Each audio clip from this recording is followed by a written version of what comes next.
É muito bom estar aqui com vocês mais uma vez para continuarmos o nosso estudo. No estudo passado, nós vimos que Deus prometeu para Eva que ele daria uma semente prometida.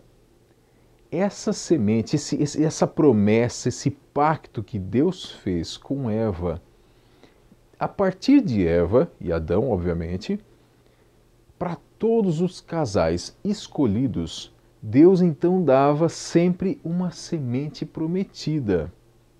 E essa semente continuou, e quando chegou na época de Abraão, Abraão então foi a pessoa escolhida por Deus para receber essa continuação desse pacto, dessa linha. Como assim? Lembram-se que nós estudamos que Deus prometeu para Eva uma semente, e essa semente seria o nosso Salvador.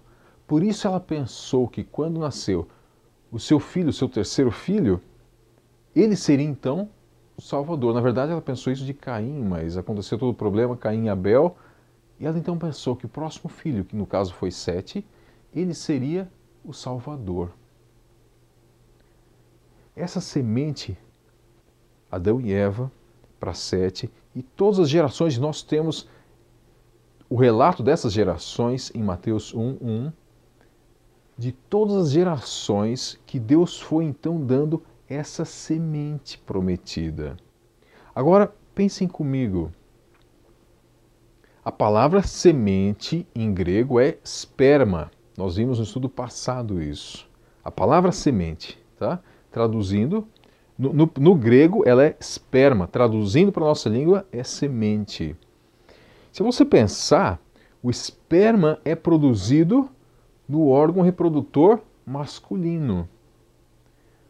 Por isso, quando Deus fez um pacto com Abraão, o sinal, o pacto, a assinatura do contrato foi exatamente na parte reprodutora masculina, que é a parte que produzia a semente.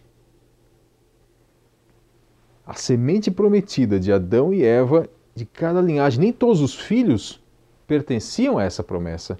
Somente um filho do casal escolhido, então, um filho é o que transmitia essa linhagem, essa semente da promessa. E quando chegamos em Abraão, Abraão e Sara foram o casal escolhido daquela época, dessa linhagem, para continuar essa promessa.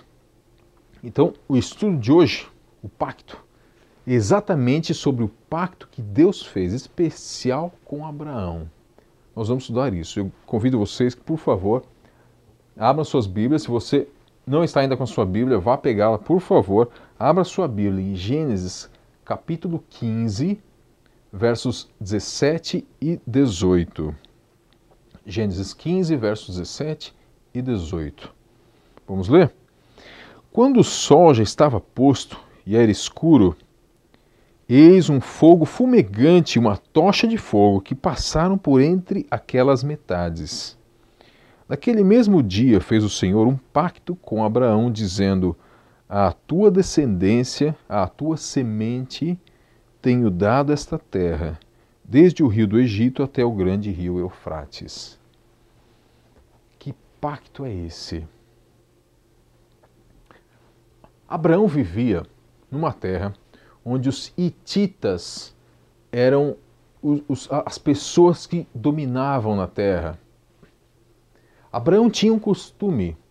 Hoje em dia, se nós queremos fazer um contrato com uma pessoa, nós vamos no cartório, escrevemos um contrato, uma pessoa assina, outra pessoa assina, firmam-se, os dois assinam. Esse é o contrato. Na época de Abraão, o contrato era um pouco diferente. E se esse contrato envolvia um mestre e um servo, então era assim que funcionava. O mestre pegava vários animais e os cortava ao meio e colocava aquelas metades como num corredor. Então o servo vinha e caminhava por entre aqueles animais e passava naquele corredor. Isso simbolizava que se aquele servo quebrasse aquele pacto, o mestre ia fazer com ele o que tinha feito com os animais.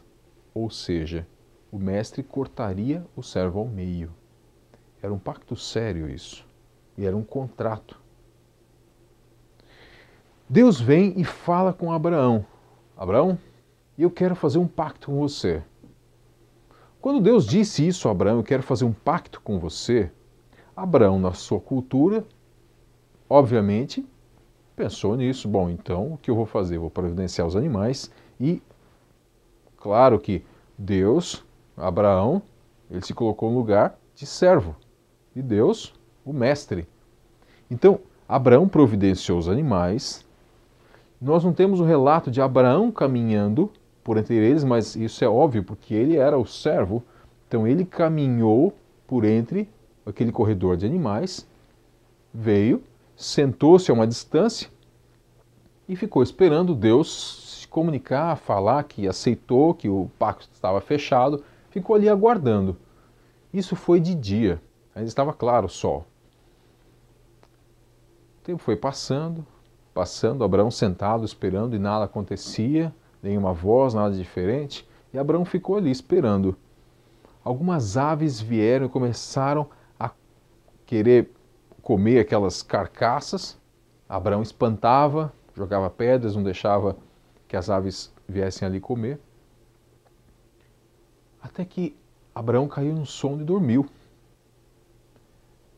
E quando Abraão acordou do sono, já à noite, tudo escuro, de repente aparece no começo daquele corredor de animais mortos duas coisas incríveis. Vamos voltar para a Bíblia. Gênesis, nós estamos lendo em Gênesis, capítulo 15, verso 17 agora. Exatamente isso que Abraão viu. Quando o sol já estava posto e era escuro, eis um fogo fumegante e uma tocha de fogo. Mais ou menos isso. Abraão viu uma bola de fogo, uma coluna de fogo, e logo atrás ele viu como se fosse uma bola de fogo também com uma fumaça. E esses dois elementos estranhos apareceram de repente no caminho e começaram a passar naquele corredor de animais. Esse símbolo significa o seguinte: Deus estava ali se colocando no lugar de servo. Vejam bem que no contrato dos hititas, o mestre ficava de longe sentado olhando e o servo passava por entre os animais. E caso o servo quebrasse o contrato, o mestre poderia matá-lo, cortando-o ao meio. Porém agora, apesar de Abraão já ter passado por entre os animais, Deus vem e passa pelos animais. E com isso Deus estava dizendo o seguinte: eu estou me colocando no lugar de servo, Abraão. Eu sou o servo. E se por acaso você, Abraão, ou a sua descendência, se vocês quebrarem esse pacto, eu, Deus, serei cortado ao meio. Exatamente isso que Abraão estava dizendo, que Deus estava dizendo a Abraão, e Abraão entendeu isso.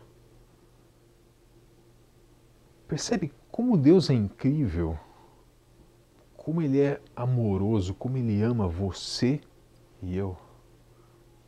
Como pode um Deus assim? Os pagãos daquela época tinham um conceito totalmente deturpado dos deuses que eles adoravam.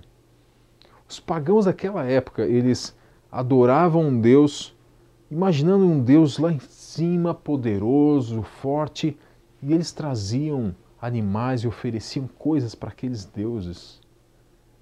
E no pensamento deles, eles tentavam acalmar a fúria dos deuses. O Deus de Abraão era diferente. O Deus de Abraão descia e se comunicava com ele.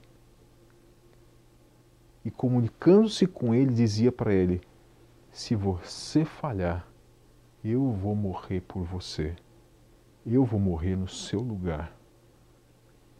Mais uma vez, Deus estava dizendo que um dia Ele próprio ia descer e ia morrer por você e por mim, a descendência de Abraão. Nós somos a semente de Abraão. E Deus veio e morreu por você e por mim. É isso que Ele estava dizendo ali, naquele pacto. Nós quebramos o pacto. Nós pecamos contra Deus. Nós fazemos coisas erradas contra Deus. E quebramos o pacto de amor com Ele. E o que Ele fez? Ele podia vir nos matar, porque essa é a lei do universo.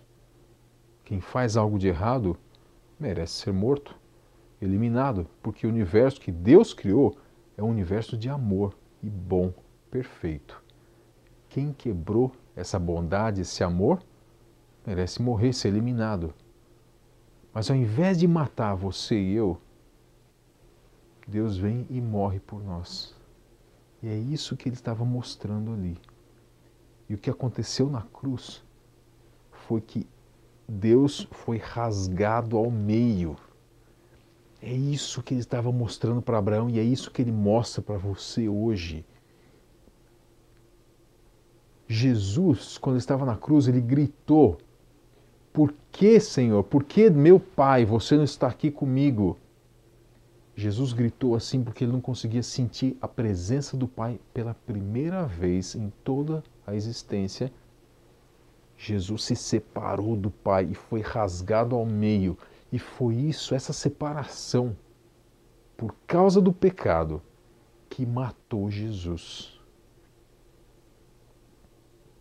Esse pacto com Abraão, quando Abraão viu Deus, o próprio Deus, o Criador, passando e dizendo para ele: Abraão, se você quebrar o nosso pacto de amor, eu vou morrer por você e pelos seus filhos. Isso motivava Abraão a servir esse Deus maravilhoso. Isso hoje motiva você e eu a servirmos Ele também. A única razão que Ele nos dá para servir e para obedecer a Ele é por amor. Ele só morreu por você e por mim por amor. E essa é a única razão, é o único motivo que Ele quer dar para você. Ele nos dá muitas coisas, mas o que mais importa para Ele é que você o ame, que você devolva obediência para Ele por amor ao que Ele fez por você e por mim. Ele já foi cortado ao meio, coisa que nós merecíamos. Qual é a sua resposta para essa dádiva de amor que Deus deu para nós? O que você vai fazer hoje a respeito disso? Você vai contar para os seus amigos, você vai repartir essa mensagem, você vai espalhar o que Deus fez por você e por todos nós? Deus é um Deus de amor. E tudo que Ele nos pede é que nós possamos amá-lo um pouquinho do muito que Ele tem feito por nós. Que Ele continue conosco, com você e comigo hoje. E nos ajude a amá-lo muito, muito mais, cada dia mais. É o meu desejo, a minha oração. Amém.